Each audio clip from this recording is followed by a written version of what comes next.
ஹே guys வணக்கம் welcome back to our channel. இன்னைக்கு வந்து சைக்ளோட்ரானை பத்தி பார்க்க போறோம். மொத்தம் 5 சப் டாபிக்ஸா அதை பிரிச்சு பார்த்துருவோம். ஃபர்ஸ்ட் பிரின்சிபல், அப்புறம் கன்ஸ்ட்ரக்ஷன், ஒர்க்கிங், ஈக்குவேஷன், கடைசியா லிமிடேஷன்ஸ் பார்த்துருவோம். ஃபர்ஸ்ட் பிரின்சிபல் என்ன சொல்றாங்கன்னு பார்த்துருவோமா?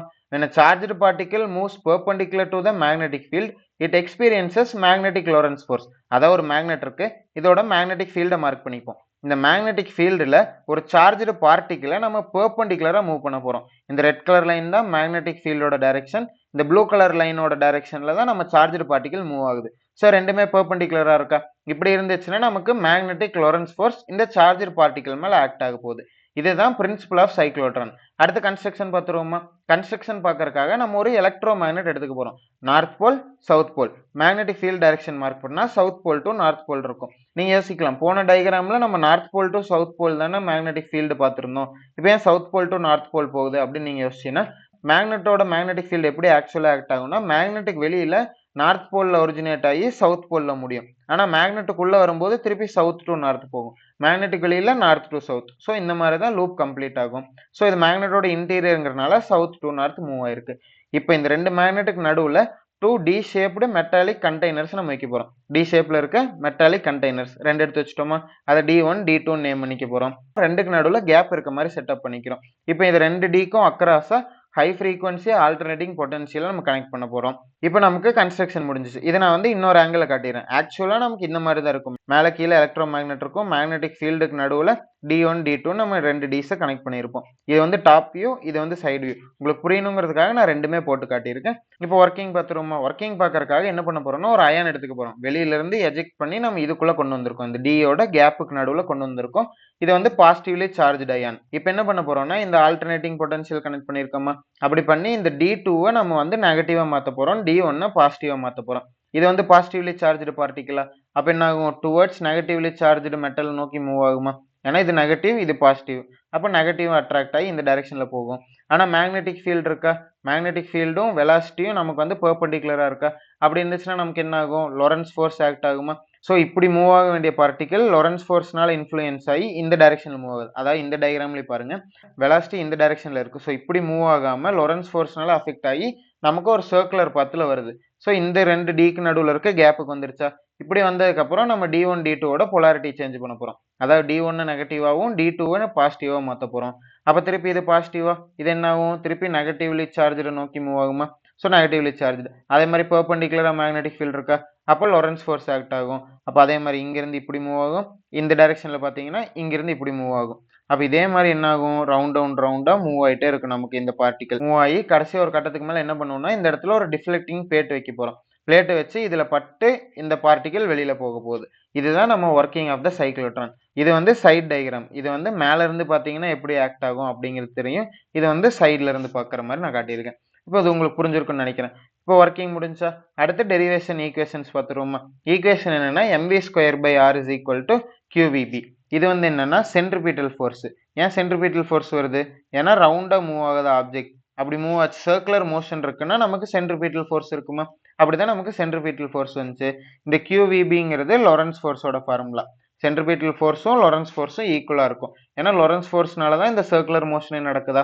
அதனால இது ரெண்டையும் நம்ம ஈக்குவேட் பண்ணியிருக்கோம். இதுலேருந்து வியில் இருக்க ஸ்கொயரும் இந்த வியும் நம்ம கேன்சல் பண்ணிக்கலாம். கேன்சல் பண்ணிட்டு ஆரையும் கியூபியும் எக்ஸ்சேஞ்ச் பண்ணி எழுதிக்கலாம். அப்போ இந்த ஆர் மேலே போயிடும், கியூபி கீழே வந்துடும். அப்போ mv/qb is equal to r. இதுலேருந்து நம்ம ஆர் எழுதுனா r is equal to mv/qb. இதுலேருந்து r is directly proportional to v. ஆருங்கிறது ரேடியஸ், விங்கிறது வெலாசிட்டி. அப்போ ரேடியஸ், அதாவது இந்த சார்ஜ் பார்ட்டிகல் எந்த ரேடியஸில் சுற்றுதோ அது வந்து வெலாசிட்டியை டிபெண்ட் பண்ணி தான் இருக்கு அப்படின்னு நமக்கு தெரிய வருது. இதுலேருந்து வி கண்டுபிடிக்கணும்னா இந்த வியும் ஆர் எக்ஸ்சேஞ்ச் பண்ணி எழுதிக்கலாம். அப்போ 1/v is equal to m/qb. ஆரும் கீழே வந்துருச்சு. அப்போ இதை ரெசிப்ரோக்கல் பண்ணால் நமக்கு we கிடைச்சிருமா? v is equal to qbr/m. இப்போ நமக்கு ஆரும் கிடைச்சிருச்சு, வியும் கிடைச்சிருச்சு. அடுத்து வந்து ஃப்ரீக்வன்சி கண்டுபிடிக்க போகிறோம். Frequency is equal to qb/2πm. இது என்ன ஃப்ரீக்வன்சி அப்படின்னு யோசிச்சிங்கன்னா, எந்த ஃப்ரீக்வன்சியில் இந்த சார்ஜ்டு பார்ட்டிகல் இந்த டியை சுற்றி வருது அப்படிங்கிற ஃப்ரீக்வன்சி தான் இது, qb/2πm. இந்த ஃப்ரீக்வன்சியும் நம்ம இங்கே வச்சுருக்கோம்ல ஹை பொட்டன்ஷியல் ஃப்ரீக்வன்சி, அதுவும் சேமாக இருந்தால் தான் சைக்ளோட்ரான் ஒர்க் ஆகும். ஏன்னா கரெக்டாக இங்கிருந்து மூவ் ஆகி இந்த கேப்பில் வரும்போது நமக்கு பொட்டன்ஷியல் சேஞ்ச் ஆகணும். அதே மாதிரி இங்கே ஒரு ரவுண்டு போய் இந்த கேப்புக்கு வரும்போது கரெக்டாக பொட்டன்ஷியல் சேஞ்ச் ஆகணும்.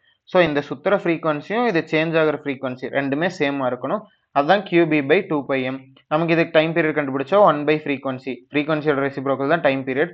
அப்போ இது ரெசிப்ரோக்கல் பண்ணி எழுதுனா நமக்கு டைம் பீரியட் கிடைச்சிரும். இதை வந்து நம்ம முன்னாடியே ஒரு ஈக்குவேஷன்ல பார்த்துருப்போம். இது எப்படி வந்துச்சுன்னு நான் இப்போ ஷார்ட்டா சொல்றேன். உங்களுக்கு ஒருவேளை தெரியும் அப்படின்னா ஸ்கிப் பண்ணிக்கோங்க. நான் தெரியாதவங்களுக்காக சொல்லிடுறேன். நமக்கு ஜென்ரலா ஒரு ஃபார்முலா இருக்கா, velocity is equal to distance by time. இதுல இருந்து நமக்கு டைம் என்னது, time is equal to distance by velocity. இந்த டிஸ்டன்ஸை நம்ம எதுன்னு மென்ஷன் பண்றோம்னா இந்த சார்ஜ்டு பார்ட்டிகிள் எவ்வளோ டிஸ்டன்ஸை கவர் பண்ணுது அப்படிங்கிறது தான். இது வந்து சர்க்குலர் மோஷனா, அப்போ சர்க்கிளோட சர்க்கம்ஃபரன்ஸ் தான் டிஸ்டன்ஸ். இப்போ d is equal to 2 pi r.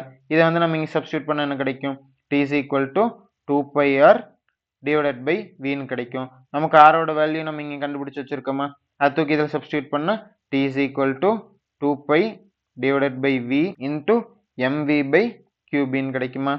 இப்போ இங்கே இருக்க vயும் இங்கே இருக்க vயும் கேன்சல் ஆயிரும். அப்போ இதுலேருந்து டைம் பீரியட் கண்டுபிடிச்சா 2 pi m divided by qb. இவ்வளோ, இதுதான் நமக்கு டைம் பீரியடாக இங்கே கிடைச்சிருக்கு.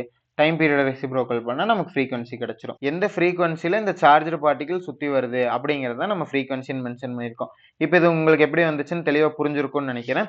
இப்போ அடுத்து கைனடிக் எனர்ஜி மட்டும் கண்டுபிடிக்க போகிறோம். கைனடிக் எனர்ஜின்னு என்னது, 1/2 mv². நமக்கு வியோட வேல்யூ ஆல்ரெடி இங்கே இருக்கா, qbr/mனு. அதை டேரெக்டாக இங்கே சப்ஸ்டியூட் பண்ணிடுவோம். Kinetic energy is equal to 1/2 m into v². அப்போ q², b² r². அப்போ இங்கே இருக்க எம்மும் இங்கே இருக்க m² கேன்சல் ஆயிடும். அப்போ டோட்டலாக கைனடிக் எனர்ஜி கண்டுபிடிச்சா kinetic energy is equal to q², b² r² divided by 2m மட்டும் இருக்கும். இவ்வளோதான், சிம்பிளாக தான் இருந்திருக்கும். ஒரு சின்ன டயக்ராம், அதுக்கப்புறம் ஒரு குட்டியாக ஒரு டெரிவேஷன். இப்போ நம்ம பார்த்த எல்லாத்தையும் நான் டக்குன்னு ஒரு அவுட்லைன் மாதிரி கொடுத்துட்றேன். நீங்கள் ரிவைஸ் பண்ணுறதுக்கு யூஸ் பண்ணிக்கோங்க. ஃபர்ஸ்ட் பிரின்சிபல் பார்த்தோமா, பிரின்சிபல் என்ன சொல்லியிருந்தாங்க, when a charged particle moves perpendicular to the magnetic field it experiences magnetic Lorentz force. நம்ம பிரின்சிபல் எழுதிட்டு இந்த டயக்ராம் போட்டுக்க போகிறோம். அடுத்து கன்ஸ்ட்ரக்ஷன் அண்ட் ஒர்க்கிங். கன்ஸ்ட்ரக்ஷனுக்கு என்ன பண்ணோம், ஒரு எலக்ட்ரோ மேக்னெட் எடுத்துக்கிட்டோம். அது ரெண்டுக்கு நடுவில் டி ஷேப்டு மெட்டாலிக் கண்டெய்னர்ஸ் வச்சுட்டோம். அதை D1 D2 மார்க் பண்ணிட்டு ரெண்டுக்கு நடுவில் கேப் இருக்க மாதிரி செட்டப் பண்ணிக்கிறோம். இப்போ இதுக்கு அக்ராஸாக ஹை ஃப்ரீக்வன்சி ஆல்டர்னேட்டிங் பொட்டன்ஷியலை நம்ம கனெக்ட் பண்ணிட்டோம். இப்போ ஒரு அயானை எஜெக்ட் பண்ணி இந்த ரெண்டுக்கு நடுவில் இருக்க கேப்பில் வர மாதிரி வச்சுக்க போகிறோம். ஒரு டிஃப்ளெக்டிங் பிளேட் வச்சுக்க போகிறோம். இவ்வளோதான் நம்ம கன்ஸ்ட்ரக்ஷன் முடிஞ்சிச்சு. நீங்கள் வேணால் இந்த சைடு ஆங்கிள் போடுறதுனால போட்டுக்கோங்க. இவ்வளோதான் கன்ஸ்ட்ரக்ஷனா. அடுத்து ஒர்க்கிங்னு போட்டு என்ன பண்ணலாம்னா, ஒரு அயானை வந்து எஜெக்ட் பண்ணி இந்த கேப்பில் கொண்டு வந்தோம். அடுத்து இந்த ஆல்டர்னேட்டிங் பொட்டன்ஷியல் மூலயமா ரெண்டோட போலாரிட்டி, இதை நெகட்டிவாகவும் இதை பாசிட்டிவாகவும் மாற்றணும். அப்போ இந்த பாசிட்டிவ்லி சார்ஜ் அயான் வந்து நெகட்டிவ் பிளேட் நோக்கி மூவ் ஆகும். இப்படி மூவ் ஆகும்போது மேக்னெட்டிக் ஃபீல்டு ஆக்ட் ஆகிறதுனால நமக்கு லொரன்ஸ் ஃபோர்ஸ் ஆக்ட் ஆகுது. அப்போ வந்து சர்க்குலர் மோஷன் உருவாகுது அப்படின்னு சொல்லி எழுதி ஒர்க்கிங்கை முடிச்சுக்க போகிறோம். அடுத்து ஈக்குவேஷன் எப்படி ஃபர்ஸ்ட் ஈக்குவேஷன் கொண்டு வந்தோம், centripetal force is equal to Lorentz force நம்ம எழுதணும். நமக்கு அது மூலயமா ஃபர்ஸ்ட் ஈக்குவேஷன் கிடைச்சது.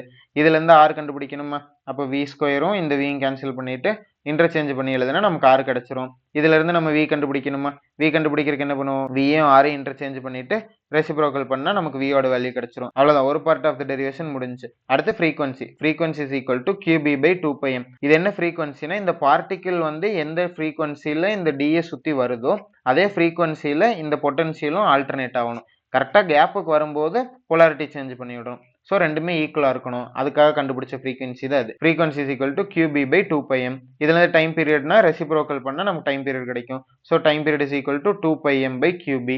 அப்புறம் கடைசியாக கைனடிக் எனர்ஜி என்னது, 1/2 mv². நமக்கு ஆல்ரெடி v தெரியும், அதை கொண்டு போய் இதில் போட்டால் நமக்கு கைனடிக் எனர்ஜி கிடைச்சிரும். Kinetic energy is equal to q² b² r² divided by 2m. கடைசியாக லிமிடேஷன்ஸ் என்னென்ன சொல்றாங்க, the speed of the ion is limited. இந்த அயானோட ஸ்பீடு வந்து லிமிட் ஆகி தான் இருக்கும். the electron cannot be accelerated. எலக்ட்ரானை நம்மளால ஆக்சிலரேட் பண்ண முடியாது. இது வந்து புரோட்டானா, ஏன்னா பாசிட்டிவ்லி சார்ஜ், அதை தான் நம்மளால ஆக்சிலரேட் பண்ண முடிஞ்சு. எலக்ட்ரான் நெகட்டிவ்லி சார்ஜ்ட பண்ண முடியாது. அதே மாதிரி அன்சார்ஜ்டு, சார்ஜே இல்லாத பார்ட்டிகல்ஸையும் நம்மளால ஆக்சிலரேட் பண்ண முடியாது. இதெல்லாம் தான் சைக்ளோட்ரானோட லிமிடேஷன் சொல்றாங்க. அவ்வளவுதான், ரொம்ப சிம்பிளா தான் இருக்கும். நம்ம பிரின்சிபல், கன்ஸ்ட்ரக்ஷன், ஒர்க்கிங், அதுக்கப்புறம் சின்னதாக ஈக்குவேஷன் எழுத போகிறோம். ஒரு லிமிடேஷன் கொடுத்துருக்காங்க. அவ்வளோதான், ரொம்ப சிம்பிளாக தான் இருந்திருக்கும். நானும் முடிஞ்ச அளவுக்கு சிம்பிளிஃபை பண்ணி காட்டியிருக்கேன். உங்களுக்கு பிடிச்சிருக்குன்னு நினைக்கிறேன். இந்த கொஸ்டின் புரிஞ்சிருக்கும்னு நினைக்கிறேன். புரிஞ்சிருந்துச்சுன்னா கண்டிப்பாக அதை பற்றி கமெண்ட் பண்ணுங்க. உங்களுக்கு ஏதாச்சும் டவுட்ஸ், ஃபீட்பேக்ஸ் இருந்தாலும் அதை பற்றியும் கமெண்ட் பண்ணுங்க. நான் அதெல்லாம் கிளாரிஃபை பண்ண ட்ரை பண்ணுறேன். உங்களுக்கு ஏதாச்சும் சஜஷன்ஸ், வேற ஏதாவது நல்லா சொல்லித்தர முடியும் அப்படிங்கிற மாதிரி தோணுச்சுனாலும் கண்டிப்பாக கமெண்ட் பண்ணுங்க. அதையும் நான் கன்சிடர் பண்ணிக்கிறேன். நம்ம இன்னொரு வீடியோவில் பார்ப்போம். தேங்க்யூ ஃபார் வாட்சிங்.